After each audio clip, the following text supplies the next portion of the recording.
Well, this week, Scotland's First Minister, Alex Salmond, is visiting China with a delegation of 30 Scottish businesses. New deals with Chinese firms for a total amount of 400 million yuan were signed on Monday, mainly in the fields of energy, construction, education and technology. And as he tells our reporter, Martina Fuchs, more deals are in the pipeline.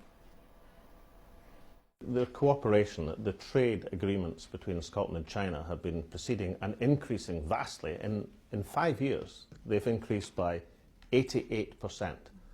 Now, I know that 8 is a very lucky number in China, so 88 is very, very lucky. We signed another 7 cooperation deals in oil and gas and construction and innovations in building and green energy, which together are worth about 400 million RMB. What is your outlook for trade flows going forward, and what are some of the drivers but also downside risks? Even when the economic forces are not benign, we still think the relationship will grow. But we have high targets because we think, although there's been great progress, there is so much still to do.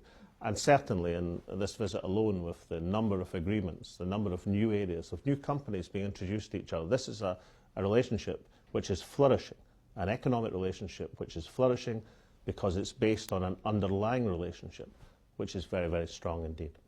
The UK's subsea oil and gas output jumped by around 20% over the last 3 years. What kind of investment opportunities and concrete projects do you see for Chinese companies? The second largest producer of oil and gas in Scotland's North Sea is CNOOC, a Chinese company, and therefore that relationship is very strong. And the key to this is to make sure that all of the expertise we've gained in Scotland through having to drill and produce oil in very difficult conditions in the Atlantic reaches, in very hostile weather conditions, that all the lessons you learn we can apply elsewhere, and the various techniques that have been developed in the Chinese offshore basin, we need to make sure that these lessons can be applied in the continental shelf and the North Sea, because that working together is going to get us the best possible result of enhancing Scottish oil and gas resources and enhancing Chinese resources. In which kind of renewable energy areas are you planning to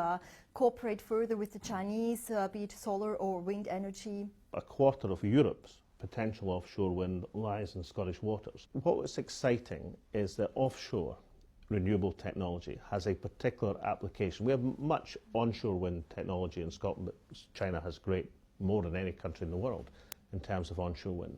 But the particular opportunity for the future lies in the deployment of offshore renewable technology, both wind technology and wave and tidal. And that represents a big opportunity for the future, and one in which I would welcome cooperation between Scotland and China.